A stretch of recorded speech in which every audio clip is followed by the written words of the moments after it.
Hello, guys. Welcome to another episode of the Commerce Lab by Ecomcy, the place where everything related to Amazon FBA per level and e-commerce. My name is Vincenzo Toscano, founder and CEO of Ecomcy, and today we bring another special guest. His name is Tyler DeLarm, and he's the head of marketing at On Digital, where they specialize on everything that has to do with the unboxing experience. We know when it comes to Amazon, things are getting tougher, finding ways to differentiate are getting also tougher. And sometimes the conversation is never around the unboxing experience.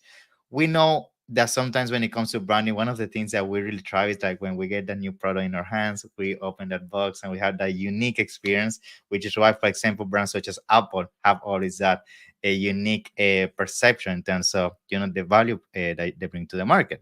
And that's why I wanted to bring Tyler today, because I feel unfortunately, a lot of people in the Amazon space and e-commerce in general don't spend enough time figuring out how I make my unboxing experience unique so people can stop buying my products. Essentially, that's what we want to achieve. So, Tyler, pleasure to have you today on the show. How you doing, my friend? Vincenzo, thank you so much for having me. It's a beautiful day. Any day I'm waking up and I'm breathing, it's a great day to be here. It's a win. It's a win, 100%. And I think, we had this conversation before going live. When it comes to unboxing, I feel there's so much that we can do. There are so Oh many yeah. verticals brands can, brainstorm in terms of how to make their experience unique. And I'm very intrigued to hear, what you guys do on digital to really bring this unique perception in terms of branding, because as I say, so many times I buy things on Amazon or Walmart, different marketplaces, and sometimes when I receive that box I just feel so disappointed. It's like, oh, another cardboard, no life to the box. There's nothing that makes me excited about buying this product again. And I'm sure you're gonna drop some nuggets in terms of how we can make Oh yeah. that experience unique. So before we dive into that, tell us a little bit about the company on digital, what you guys do, and then of course let's dive deeper into the topic. Yeah. Sure. Okay. I don't want to sell what we're doing. But on digital is an unboxing experience platform, and basically what we help brands do is monetize their outgoing boxes through marketing inserts. So we help them set up templates in the platform, and then those templates get assigned to audience segments within their CRM. And anytime a box is shipped to a certain client, it like sees what template they line up with, and it drops that insert into their box. So it's a combination of a platform and technology that sits in the warehouse. Yeah. Um, and we help them to figure out basically what template works, what template doesn't work. It's a lot like optimizing your ads or your email campaigns. Yeah, or your landing pages effectively, because I know Exactly. today Yeah, to yeah, some extent it's a landing page. Yeah, of yeah. course. And so Cool. we're able to tie in like any personalization data that they want on their template. And so it's just like an email. You'd have like personalization tokens that you can Mhm. say whatever you want to say depending on what data you have in their CRM, and then you kind of test those messages over time. Wow, I love it. I think, and I can tell you, like so many times I have these conversations that people tell me, how do should I do an insert? And if I'm honest with you, most of the time, people when it comes to an insert, they go very basic. The only thing they do sometimes is just add an insert that say thank you card, an email, or a phone number, or a very basic QR code that just go to a very generic landing page. And that's where I really want to break the stigma, because that's the reality. A lot of people feel inserts and unboxing doesn't experience doesn't really add a Yeah. lot of value because they don't do it correctly. That's the issue. They don't know how to leverage that connection with the client. So let's start a little bit about from the perception of, let's say I'm a brand owner.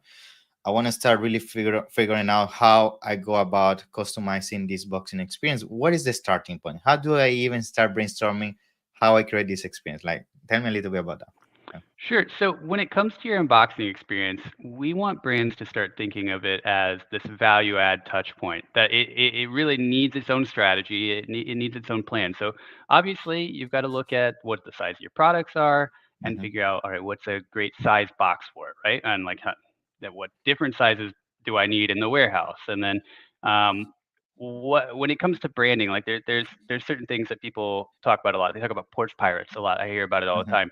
So they're like, "Oh, I don't want the outside of my box branded, but maybe we can do something on the inside." And it just Yeah. depends, right? So like if you've got a product that gets stolen regularly, yeah, obviously you don't want to brand the outside, but you should still do something with the inside of it. So you think about what box you want, what how you want it to look, And then you've got to get down to kind of the nitty gritty of like, how do you pack your products, right? Like, nobody likes getting a bunch of trash in a box. So like, please don't just throw in an exorbitant amount of peanuts and expect that to be like okay, because your client on the other end doesn't want chores; they want a good product. Correct. Um, and then I just go from there. It's like think about the messaging that you're going to do. So a lot of people have tried this. They take an insert, they print out a bunch of them, and they just put them into boxes, and then they're not Exactly. really sure like, did this help? Did this hurt? Was this anything? This is just a waste of Yeah, money and it's time. just a gamble. It's just a gamble. Yeah. Yeah, Yeah. exactly. And so to those people, I'd say what you need to do is do like a call to action you can measure. So like put something with a QR code and then treat it like an email, right? Like you've Hmm. got, hey, here's a special offer, and it can't be the same offer. All right, I'm gonna get on a tangent here for a second. You So many times I see these things where it's like the customer goes through the checkout process and it's like, oh, hey, Yes. you get 20% off if you give us your Uh, email, yeah, right? yeah, yeah, And yeah. they don't do it. But then that same company is like, well, what if I offer them that same 20% again in the box? It's like you gotta come up with different offers. So Yeah, thinking about your brainstorming offers, essentially. Yeah, yeah, yeah. Hmm. you just gotta use the box to provide value that doesn't exist elsewhere. Exactly. And that's where I want to take the conversation next because I feel, and maybe you can help me out here, that the value you give to your customer is going to shift from the type of industry you target. What do I mean? I feel, and maybe you can give me some example, it's not the same kind of experience and value that a person that buys cosmetics is looking to get out of a box compared to a person that's buying sports items. You know, it's a Sure. completely different mindset. They're expecting different things in the box and all that. So I'm wondering from the perspective of me as a seller, is there any guidelines in terms of, oh, if you do cosmetics, you should always try to target this kind of templates. If you do sports, this kind of templates. If you do food, this kind of templates. Is there some guidelines that like exists out there, or how you come up with at least the starting point, of what you should be doing? Sure, sure. So there, I would say, all right, let's just do the two industries you mentioned, right? Sports and cosmetics. Hmm. There's not a one size fits all sports setup. It Mm. depends on the brand because, all right, so we've got two different brands. One brand will sell baseball gloves, Hmm. and their gloves are like have certain care instructions and like, hey, here's how you set it up, here's how you wear it. And I don't know if you've played baseball before, but it's Yeah, like, yeah, you yeah. gotta Mm. gotta oil it up, you gotta wrap I it, know, all I this know. other stuff. Not everybody Yeah. knows that, so some people will send out that kind of product information saying like, "Hey, here's how you do this," or "Here's a video showing you how to do this correctly with our particular brand." But if you've got like another soccer brand and they're like very popular football, I don't know, like I'm sorry, I'm so American. Football. That's Yes, correct. you've got a In football Europe. brand. Um, and they see more traffic coming to them through like their Instagram, their TikTok. When they're going to do their unboxing experience, they may care more about like how do I drive people to a piece of content that I want them to see with this Mm, offer. So it really depends on your brand's model, right? Not every model is built the same. Not everybody's driving traffic to the same places. It depends on what your goals are, and so that's where we would start with any brand. And on the cosmetic side, I will tell you there is a huge need for sending out how-to instructions or like routine instructions with makeup. yes. So you've got these Like skincare tutorials, so brands. how you make this Yeah, kind of makeup, this kind of routine on your when you wake up, things like that, I guess. Yeah. yeah, or use this product in this sequence because if you use it before this other product, it's not going to work as Hmm. well. So we've got brands that will use us to deliver these custom routines. So if somebody orders a routine, they'll say like, "Oh, I want this one, and I want it to have this, and this." Hmm. Well, then it looks into the CRM to figure out like, all right, they just ordered these things. What template is this? Like, which routine is this? And then it spits out the exact instructions for that specific routine to that person. Love it. And I think and this is also a small conversation I want to have with you. If you're very smart with these pieces of content, effectively they can be upsell tools, right? Because on Yes. those videos you might say, oh, but to get the most out of this product, you actually need this accessory that like by coincidence we also sell it, or this different thing. And then you basically showcase the whole ecosystem of your brand. And then they know that from that initial product they discover you, now they actually need other accessories to get the most out of your brand, right? You're so far ahead.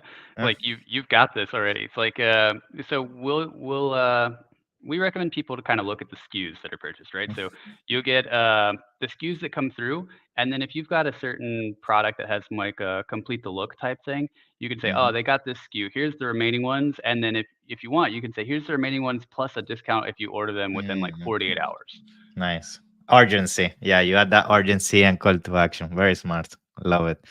Now, something I love about what you guys bring to the table with your system is that effectively, and you briefly mentioned that, people use inserts and all of that, but they don't have a proper way to track it. Like, okay, what happened after they scan the QR code? Did they give me their email or phone number? How often I'm following up with them and all of that? So I know that you guys, once a person interacts with the insert, you create a whole funnel, right? And now, why I'm mentioning this, because I would be interested to learn from you. On average, what is usually and I know this is gonna shift from category to category. I Sure, totally sure. get that, because some people is a it behaves different depending on the niche. But on average, what is the conversion of an insert in terms of upselling? Like, what is a percentage that you see usually happening when it comes to Sure. inserts? So what we kind of use as a benchmark is a 5 to 10% lift in your reorder rates. So if Nice. you're rolling out your boxing marketing strategy across all your packages, you're going to see a rough, 5%, 10% lift in your reorder rate. If you're setting up something that's very consistent and something that's methodical, like you've got not the same insert going in every package, Of right? course. What Yeah. what we do is like we'll do one by order count, like how many times have they ordered, and every time they order, they get a different insert, or maybe things by SKU, or Mm-hmm. things by category that they're purchasing from. Or this one's really big. It's like if they're in the loyalty program or if they're not in the loyalty program, and if they're not, like how do we get them to join? Like you come up with Exactly. a series of campaigns to them to try and get them to join your loyalty program. Love it. So I guess usually the methodology you recommend here from inserts is that based on, and I guess maybe you can give some examples, is that based on the interactions they have with the landing page after the QR code. It could be that maybe they don't give you their full email, or they give you the email but then they don't interact with the coupon, or they interact with the coupon but they don't interact with the VIP society that you have. I guess you have then different funnels to retarget them, right? That's usually what you recommend. Yeah. Yeah, so the customers can get as detailed as they want. So when people come to work with us, there's some people that just want to put inserts in their boxes, right? But then there are Okay. others that want this very data-driven approach, which I recommend to everybody. But Hmm. not everybody is. Don't like the technicality that is Yeah, they, involved. they they don't want to Yeah. structure their data. They're like, this would be a lot of work. I don't want to do Yeah. this. But the brands that really care about their data are able to do all of this stuff, right? Like they can pass us the information that they need, and then we can pass back to them what's happening with their pages. And like if they, for instance, some people use a dynamic QR code on their template, so like every customer will have a That's different interesting. different Okay. QR. So when they tag that QR, oh, sorry. I'm getting a reminder on my Alexa. My bad. Don't worry. That's right. So the Oh, yeah, the dynamic QR code. Yeah. So on the dynamic QR code, basically they'll pass something that's tied to the customer. When the customer scans that, it can take them, to like their own customer landing page, or Okay. their like they'll see on their in their CRM like, oh, this customer is engaging with this specific piece. And so some people can use that to trigger off emails later, or maybe if Love it. they're trying to sell something that's really high end, to trigger off like a task to a BDR to like give them a call. Mm-hmm. Interesting. And now, just to dive a little bit deeper into these dynamic QR codes. So, effectively, what we're trying to do here is, from a data-driven perspective, is to try, I guess, multiple funnels and figure out which one's the most effective to then double down on that funnel. Is that what we're trying to do here? Okay. Yes, yes. So Cool. you've got different audiences that you create. You kind of start off with this global audience, and you get into Mhm. these different categories of like what kind of behaviors are they doing, maybe what programs are they enrolled in, what do they subscribe to, what do they not subscribe to, and then you create independent campaigns for each of those over time. Like nobody starts off with 100 campaigns, but there Yeah, of are course. are people in our platform that literally have 200 plus campaigns that they're Nice. driving out to these different audiences. Um, and Cool.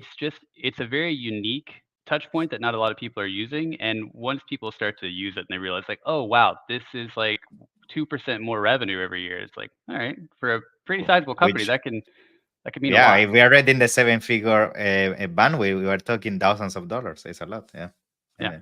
Of course. Cool. Now, talking about the timelines of this. So, because when it comes to inserts and marketing in general, sometimes we need to be mindful that it takes time to get data and make then a validated decision if this is working or not for your business.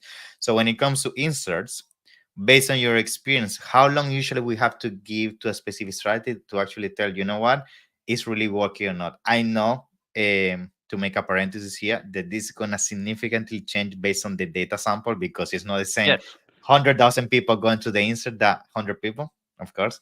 But again, based on your understanding of what you're seeing with your client, what is usually the recommendation? Waiting 1 month, 2 months? What is your take on Okay. Wow, you've got so many insights. Maybe you should be doing this. You'd be good at this. Um, So when you're sending out new campaigns, right? It's true. Like there's not a certain amount of time. It's the size of the sample, and it can also be the results, right? So like if you get 10,000 results in, and you see like our holdout group is performing drastically worse than this campaign, then you know like right away like all right, we've got statistical significance. We'll put it through the calculator. This is good. If they're comparable, you may have to have more.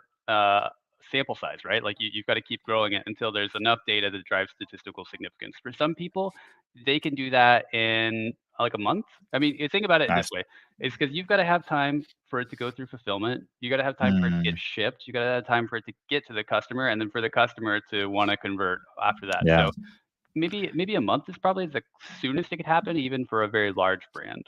cool. Love it.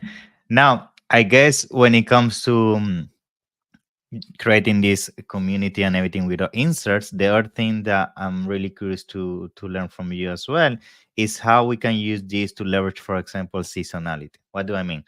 Maybe your product sells better during Halloween, during Valentine's Day, during Christmas, you name it, right?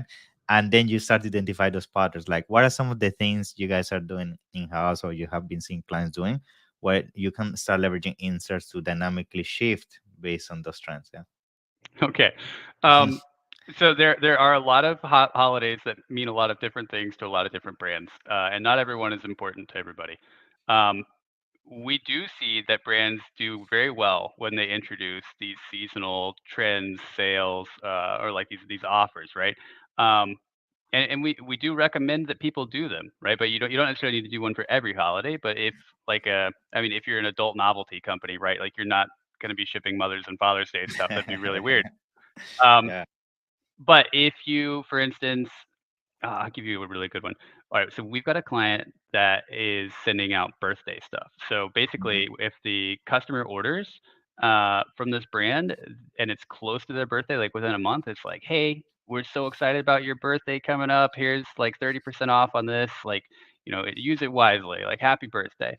And that's the kind of stuff that's like Personal touch. Personal yeah, touch. Yeah. exactly, Mhm. exactly, and not a lot of people are doing that. So and the way they've got it set up is it comes as a handwritten note. So it's like from Nice. the It's CEO like at the somebody brand. spend time to do it for you. Yeah. Yeah, yeah, it's great, and we've got a lot of really good ideas coming out of people in unique ways that I like most of the ideas that I get, right? Like I'm just basically reiterating other genius ideas that other people have told me, and I'm like, wow, that's a great one. We should tell that to more people. So Yeah. it's really good. Biggest holidays by far, like Christmas. You see a lot of things at Halloween, Yeah. around Singles Day, obviously, and Black Friday. Nice. Cool. Cool. That's very cool. Now, in terms of the inserts, I guess another question I have for you is the objective of these inserts. What is the angle, right? Because I guess some brands might do only this for the sake of awareness, because let's be honest, sometimes products don't really have a reorder nature, so Yes. there's no point on pushing reordering because you're not going to buy a fridge twice in 1 year, right? No. So there is things like that.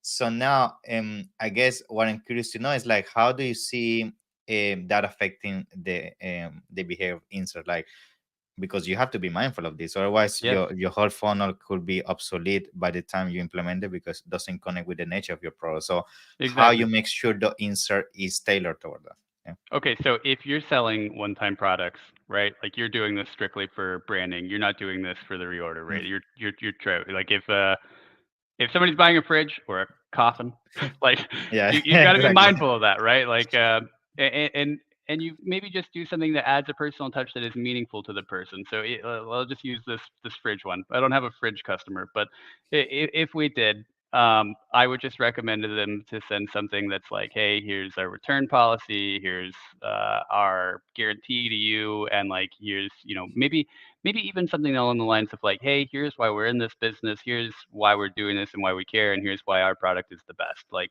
Yeah. because at that point, you're and that's something that you could do just fine without personalization, right? Like somebody is not necessarily going to come to you with a refrigerator need and be like, oh, here's all my personal information for this, right? It's not like the beauty industry where somebody's like, oh yeah, I have this skin type, I have this hair type, I've got this eye color, like you're not going to have that. Yeah. And so for those people, I just recommend like you get some pre-printed inserts, make them as beautiful as you can, and then focus on the things that make your brand special and different. I can't tell you how many times I open up an electronic that's literally just an electronic with a like, hey, here's the manual, and it's like, Yeah. all right, Figure out. Yeah. yeah, but like, what makes this different than anything else? Like, and it's tough to say. Yeah, I think my 2 cents on this kind of product, which is what I usually have done in the past, is if the product is only they can buy only once, I do something that includes peer to peer kind of activity. Like, oh, you want your friend to also have a fridge? Like, give them this 10% coupon and make them happy, whatever, something like that. Oh yeah, Something that yeah, yeah, incentivize a community build up, right? So I think that's usually a good way of seeing it. Now, going back to the insert, I feel we've been only talking on the technicality, but let's sure. be honest, all these technicalities is can become obsolete as well if the insert is not beautiful. It doesn't really inspire me to get my phone and take action, because if it's very bad design, it's not really appealing, all of that, it can kill the whole thing. So how you navigate that? Because now we start shifting a little bit on the design side of things, branding that has to do more on the perception of colors and things along those lines, more than the actual technicality behind the insert. So what is your advice on that? Yeah. Okay, so right, this varies from brand to brand because not every brand necessarily needs a beautiful graphical piece. Like there are lots of brands that want to focus on handwritten notes Hmm. and trying to give it that personal touch that way. Um, Obviously, it has to be nice. It has to be have an appealing aesthetic to it. But it just has to resonate with your brand. So whatever your branding is, right? Like if your branding's great, your insert's probably going to be great as long as you stick to your branding. But if your branding's already bad, like no amount of insert's going to help that. Um, and the other thing that we see a lot of, okay, this is a really interesting one. So we'll put generics Hmm. versus personalized inserts in, right? So like, and we'll take this literally the same exact insert and then just slap the person's first name at the top in like a bright color for it does tremendously better than just a generic. So like if you're going to like personalize, just make sure that people can distinguish like, ah, this is personalized versus generic by glancing at it. Like the moment I if they see. can glance at it and be like, ah, that's for me, they're more likely to actually consume it. Um, and in terms of like if you're sending generics, like let's say you have a generic piece that you want to send out, just make sure that you are using an appropriate word count for the size of your piece, right? Because I can't That's tell you how many important. people try to put like 150, 200 words on a single like Oh my god, tiny cardstock flyer. so horrible, so horrible. Yeah. No one wants to read your book, right? Like just send them some information, maybe even bulleted information. A lot of it comes down to the copy to get people to convert. The aesthetics are very important, but if you have a beautiful flyer that's just too much, no one's going to consume that either. Love it. And I think now to start concluding to the episode is, based on your experience, what is the best vehicle to get people to interact with your insert? And this is what I mean by that. we know we all usually talk about QR codes, but lately I've been hearing people using now NFCs as well, which is NFCs is basically you get your phone close to something and it brings the pop up. Instead of you scanning it, it's like interaction with your phone. Also, hear some people just put in a link and people go to a link. So, what is the best open up rate in terms of getting the people to sign up? Is a QR code still, or you see NFC being something being interacting where people get the phone close to this chip on an instant, you open a landing page, or just a traditional link where people just type the link and go to that? What is the thing you feel is working the best? Okay, so people most commonly are using the QRs still, right? Like that, it's tried and true. It's been around. I think people are starting to test more of these new platforms, and I think they're interesting. But I don't know that the consumer is necessarily doing them every time, or that if Yeah, like I bet it depends on your demographic quite a bit. Like if you're shipping to older people, I really yeah, doubt that they're checking this out. yeah, exactly. Um, Important. I have seen some really incredible things though, like, in terms of like have you seen these augmented reality things that are floating around? We've got some people Mm, that want to try these in their boxes, and they look very cool. Um, interesting. but it just depends on if somebody is gonna like actually like get their phone out, check out the box. and, It's and the audience what you say is super important. If people the audience you are targeting is not technological savvy, it's like it's gonna ruin the whole experience, like, yeah. yeah. I'm sure my dad doesn't know how to do augmented reality. It's true. It's true. I don't know. In terms of what is the best way to get people to interact, we actually all right. So if you've got a fulfillment team that's totally separate from your marketing team and like nobody has interaction with them, y- I would just check in on them, right? Because like sometimes what you see out of the fulfillment team is like they'll take the insert and just kind of like toss it in the box. But if you don't Yeah, actually position your stuff and like make sure that it's like it up can be at the front, bottom, yeah, and forgotten. Yeah, yeah, nobody could see it or they just miss it altogether. So if you've got something you're trying to get people to engage with, I would just make sure like, hey, this is sitting at the top of the box, and maybe if you're smart about it, you have something that indicates what is the top of the box, so that when they open it, yeah. it's like, oh, there's the thing I'm supposed to do. Yeah, in fact, something I have done that maybe people can take this tip. On some of the packaging, sometimes we have put a sticker that the only way you can open the product is remove the sticker, and the sticker says stop. You need to scan me in order to use me successfully, and they have to scan the Yes, QR code. Otherwise, they rip the QR code apart. So, and you force it. You pretty much force it, you know. So, yeah, that's a great one. yeah, yeah, Um, the okay, so we talked about the packing peanuts. There's a lot of other like packing materials that sometimes covers up your inserts or prevents people from doing stuff. I think one of the important things that people need to do is just make sure they've got a clean experience and that everything makes sense in terms of like how you order stuff, right? Like you want this on top, you want nothing else in the way, and you just want it to look nice. So just do what you can with what you've got, right? Because not everybody can afford an expensive box, exactly. and it doesn't make And sense to everyone. start evolving from there, and that's it. Yeah. Yeah. Mhm. Cool, Tyler. So I guess pretty much towards the end of our episode. So before we conclude, is there anything else you feel like we didn't touch on today that you think, oh man, I need to share this last nugget so before we end the episode? Anything else you want to share?